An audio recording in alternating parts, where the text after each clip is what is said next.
ni-attend pa sila dito sa Garcia o Haya. Di ba? Then 1 week after, mo na niya hitabo sa iya ha. No, wala gyud nagkuan ba nga nagtahong nga may tabuan siya busa, lingian ang imong tapad karon. Di ba ni inang iyang nahong? No, lingian lang ay tutuki labi-labi po dito foot po di. No? Lingian lang, tanawa na imong tapad. No? Di man inang nahong kay walay siguro nga sunod semana ako may nag-ingon na dili ako'y nagsulti ha. Di tawa nga kung isulti is, di man inang naong sa imong tapad, kaya wala tayo siguro nga sunod semana, magkita gihapon mo. Pero, kana kung itugot sa Ginoo nga buhi pa ta sunod semana. No? Kayong ingon sa uban, no? Basin na imong tapad dihat na ingon, no? Kahadlok ba aning mga muwali, no? Mura man tagitong luta kay sige man naghisgot o kamatayon. No? Dahil ang uban kay mangita panigkahoy buwan na dahil ang knock on wood. Ha? Dahil ang uban na ingon, no? Sima ko palayo. No? Sa tinuod lang mga higala, no? Dili na siya matabang o sima ko palayo. O bisan pag magpudpud ang imong kamot tinuktok o nakunod nakungod, dili na nimo mapugngan. Maabot yun ang time nga ang kamatayon mo abot din sa imong pultahan. No? So as early as now, mas maayo dawaton, no, nato ang kamatuoran niya. Ang kamatayon, moabot yun, dili ka nato. Ug dili ni siya mo tan-aw again, ha? Kung nato ka, o pobre ka, bata ka, tigulang ka, magtutuo ka ni Ginoong Hesus o dili. Fair ta aning dapita. No? Grabe kapatas ang Ginoo. Why gitan-awa na. Okay? Now, karong gabi una, no, na ako'y duha ka pangutana, no, nga gusto ko na masiguro nimo og tubag before ka mo pauli sa inyong panimalay. No? Ang una nga pangutana, kung karon ang imulas nga adlaw sa kalibutan, nakasiguro ba ka asa ka padulong? Ug ang ikaduhang pangutana, andam na ba ka nga moatubang ni Ginoong Hesus? Okay? So mao ni ang atong hisgutan karong gabi iha, no? So muhatag ko og tulo ka kamatuoran nga gikan sa pulong sa Dios. Okay? So unang kamatuoran, ang kinabuhi temporaryo lamang. Okay? So timanin na ha. Unang kamatuoran, nakuno tayo example niya iniguman. Ikaw. So dili kuno kakaon, kinsay mag-serve ha? Dili atagat pagkaon ang dili katubang. Na. Okay? So ang kinabuhi temporaryo lamang, mo ay unang kamatuoran. So kung atong basahon ang Salmo 144, no, chapter 144 verse 4. Ingon dili, no? Sama lamang siya sa huros sa hangin. Sama lamang sa lumalabay nga anino ang iyang mga adlaw. So sa may pasabot ni ini, no? Kanang giingon diha nga huros sa hangin, no? Kanang huros dali ra mo agi ug dili mapugngan. Tama? Kanang mo ingon mo sa inyong anak kanang nagbaklay mo diha sa kalsada, pagaplin kay naay naghaguros na sakyanan. Tama? So meaning paspas ang dagan. So kini naglarawan na ang tao dali ra gyud ang kinabuhi. No? O kanang gisulti diri nga lumalabay na anino. So ang anino, makita nimo kadiyot, unya mawala dayon. So mao sa bang kinabuhi, no? Temporary lamang, dili permanente. Dali ra mawala. Now, ipahinumdum sa atoa ni ini nga bersikulo nga una, dili ka dapat magpasigwarbo sa kalibutanong bahani og dungog. Sama ni Steve Jobs, di ba? Bisan unsa siya ka-successful, bisan usa sa iyang mga achievements, o bisan piso na lamang, wala di siya nadala. Tama? No? So, mauto yung una. Dapat dili magpasigarbo sa kalibutanong bahandi o dungog. Ikaduha, ang atong panahon sa kalibutan, limitado ra. Tama? Ikatulo, importante na gamiton nato ang atong kinabuhi nga naay mahinungdanong tumong og intentional nga pakigrelasyon sa atong Ginoong Hesus. Okay, mo na pinaka message atong nga bersikulo. Now, katong nga bersikulo no sa Salmo, gituuhan nga si Haring David maoy nagsulat ni ana no. Pero in spite sa iyang pagkahari, nagpakita siya og pagpahiubos. No, nakaamgo siya, no, na ang tao huyang ug lumalabay lamang ang kinabuhi diri sa kalibutan. Hari na na, unsa pa ka ikaw, dili ba ka makaamgo? Nga? Ang problema sa kasagara nato no, sa atoa, busy kay ta sa trabaho, no? Negosyo, panginabuhi, mga pangandoy diri, pangandoy didto, o mga plano sa atong kaugmaon. Pero nakalimot ta, na temporary ra di ay hiningtanan. No? O sa dihang mawala ta ni kalibutan na, ingon ang Biblia sa Hebreo 9:27, ang tanan, kinahanglan mamatay sa makausa, ug tapos niya na, hukman siya sa Diyos. So kanina bersikulo nagtudlo sa ato nga una ang kamatayon dili malikayan. So ang tanang tao moagi gyud niini. Ikaduha, kining giingon diri nga ang tanan kinahanglan mamatay sa makausa. Meaning usa ra kinabuhi nagihatag sa tao diri sa kalibutan. Tama? So dili pareho sa mga mobile games, no, kanang sikat nga mobile games sa mga kabataan kanang ML ba. Nga bisan namatay ka, ma-revive gihapon ka, bisan ka pila pa ka mamatay, ma-revive ka. Tama man mga bata, asang mga bata diri. Tama? Bisan ka matay, buhi gihapon na. No, inganaan sa mga mobile games. Pero sa tinuod kinabuhi, tabo mo'y nakita diya sa kalsada na lidsan niya ni bako dog kalit ni muraragwa na magpagra. Namoy nakita niya. Ha? Pasig nakakita ka bro. No? Laglag pa nga ka sa Tagalog ang tawag. So, di ba wala ingana? Okay? So, namin ikatulo, padayon ta, sumpay na ingon niliyo, tapos ni ana, hukman siya sa Diyos. Meaning, human sa kamatayon, atunay paghukom. Ug ang Diyos maoy, muhukom kanato. So, unsay pasabutan ang hukman? Sa Kristohanon nga pulo na pagtulunan, no? Nagpasabot kini nga kitang mga tao adunay tulubagon sa atong mga buhat. Sa kahimtang sa atong kasing-kasing ug sa relasyon nato diha sa Dios. No? So dili lang ni usa ka hulga, no? Kun dili pahimangno nga ang kinabuhi adunay katuyuan ug responsibilidad. Now, ang lugnanan, dili ni siya mao ang final destination. Kuan lang ni siya, transit point lang. No? Padulong sa eternity. When you say eternity, unsay meaning sa eternity? Walay katapusan niya kahintang.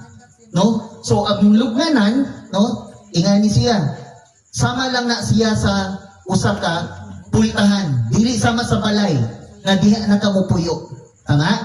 Kung dili, usa ni siya kapultahan nga agianan gikan sa temporaryo o temporal nga kinabuhi padulong ngadto sa eternity o walay katapusan nga kahimtang.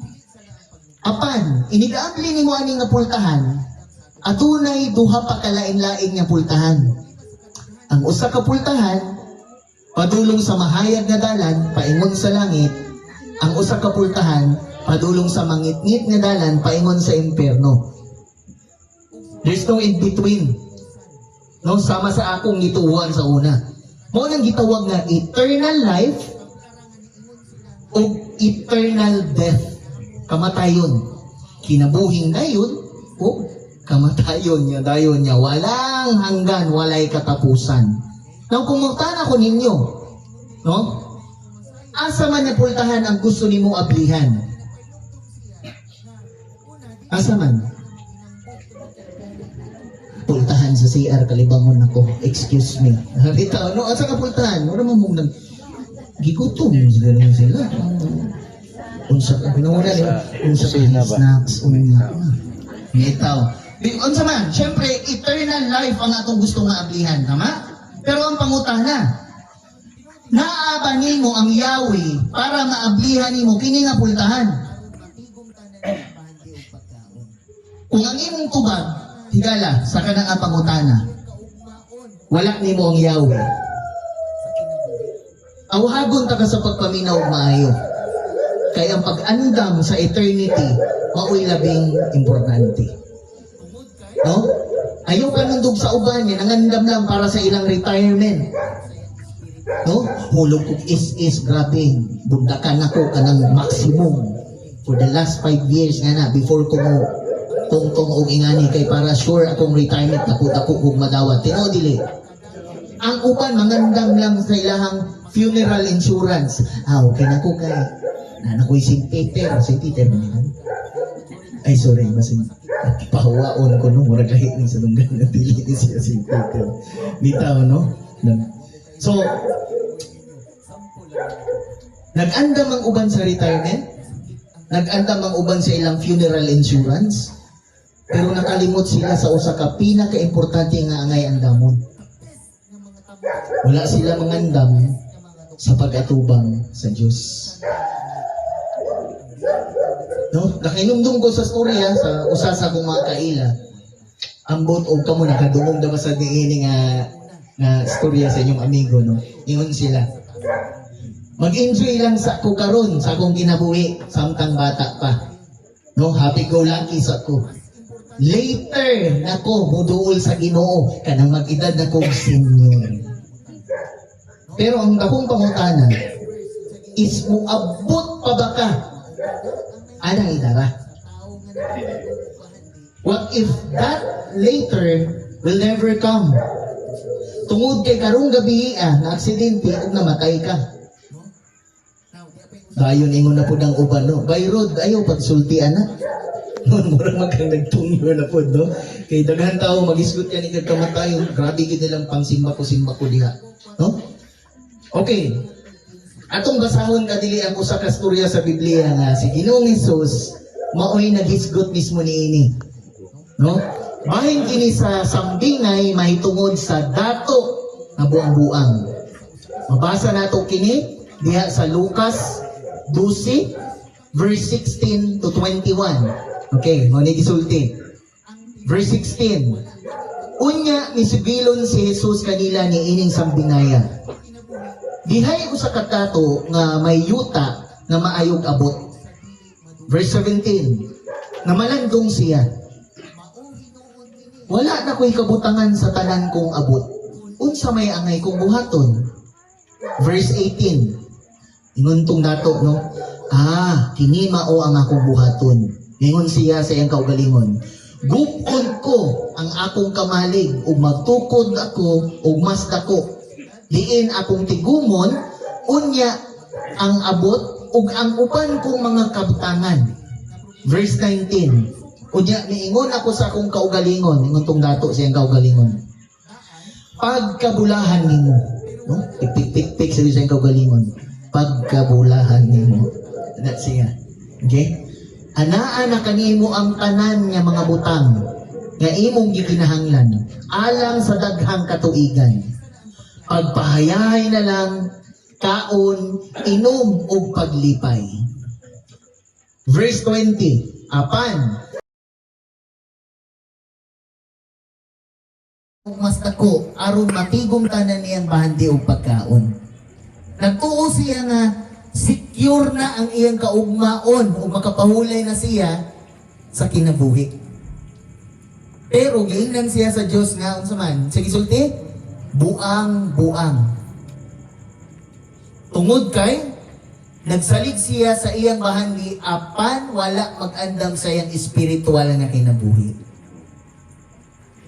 Now, unsay main lesson ni ini nga bersikulo?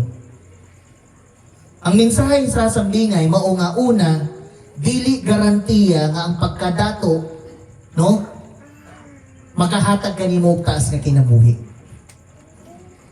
Kay bisan pagkwartaan ka, kay majority sa mga dato masakit gani ospital dayon, no? Anak dahil ng mga anak kay mga abroad, no?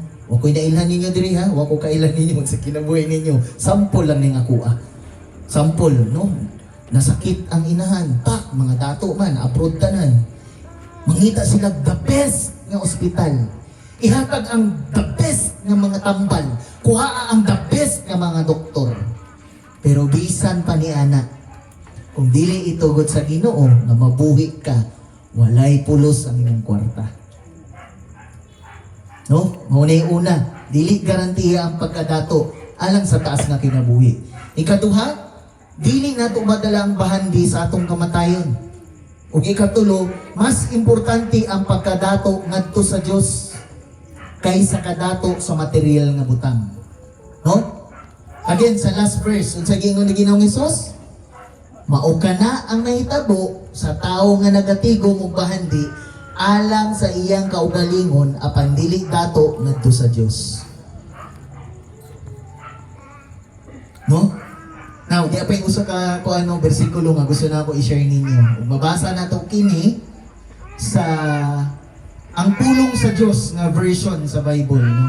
Diha sa Santiago 4:13 hangtod 15.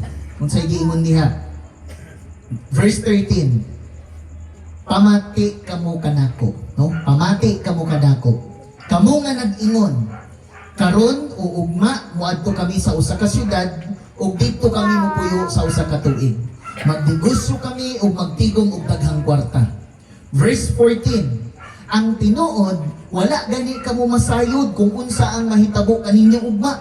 Kaya nga itong kinabuhi, sama lang sa gabon nga makita karon ug sa dili madugay mawala. Now verse 15. Mao hinuon kini ang angay ninyong isulti. Kung itugot sa Ginoo ug buhi pa kami. Mao kini o mao kana ang among buhaton. Now, sa verse 13, giingon diri karon no ugma moadto kami sa usa ka syudad ug dito kami mopuyo sa usa ka tuig. Magnegosyo kami ug magtigon sa daghang kwarta. Ang ipikita diri na problema is sobra nga kasiguruhan sa kaugalingon. Nangandak ng daan, no? Nangandak siyang daan, pero wala pahibaloy unsay mahitabo sa unahan. Na may kailangan nga tao, no? Akong karuhon mga igsuon niya o mga higala, no? Ingon nga, dili sala ang pagplano. Akong karuhon ha, basig ingin mo, basig na misinterpret, no? Again, dili sala ang pagplano, dili sala ang pagnegosyo, ug dili pud sala ang pagpangandam sa atong kaugmaon. Apan ang problema sa kadaghanan, mura man gud ug sigurado na sila kaayo ba? No? Sigurado na sila sa ilang kaugmaon, sigurado na sila sa ilang kinabuhi, o sigurado na sa ilang kalampusan na daw wala na ilabot ang Diyos na ining tanan. No? Tablara nga niingon sila nga kontrolado namo ang among kaugmaon bisan wala ang Ginoo. No, mao to'y nakadelikado. Okay? Now, sa verse 14, ingon diri nga wala gani mo masayod kung unsang mahitabo kaninyo ugma. So kani nagpainumdum siya nga una dili ta angay nga maghinambog tungod kay dili nato kontrolado ang tanan. Ikaduha, walay tawo nga nakahibalo sa iyang kaugmaon. Pero ang uban, pugson yun nila nga gusto makabalukin sa akong mabana, kinsa akong maasawa, dato ba, pobre ba, pila akong anak, mauna ba? Pahimalad. Tinodili. Napayugan pag naon ka, hala ka, wa pa gani ka namin nyo, nabala ka na ka, hala ini kami nyo na ko, 30 ray edad sa kumbana, hala, di na lang kong namin nyo. Tinodili. Pero timan walay nakahibalo sa iyang kaugmaon. Kung sa bitaw ginadili na diya sa Biblia, no, nga dili dapat mo salig ni anang mga magic, no, mga unsa diha, kinsa na sila, no, mangkipwing, kana sila. Mga wa, giimo na sa Biblia, no? O, ikatulo, dali ra gid mawala ang kinabuhi. No? Unsay pay gisulti diri? Ang atong kinabuhi sama lang sa gabon. So ang gabon makita kadali, unya mawala dayon. So mausab ang kinabuhi sa tao. Temporaryo, huyang, o lumalabay lamang. Now verse 15, ingon diri nga, mao hinuon kini ang angay ninyong isulti kung itugot sa Ginoo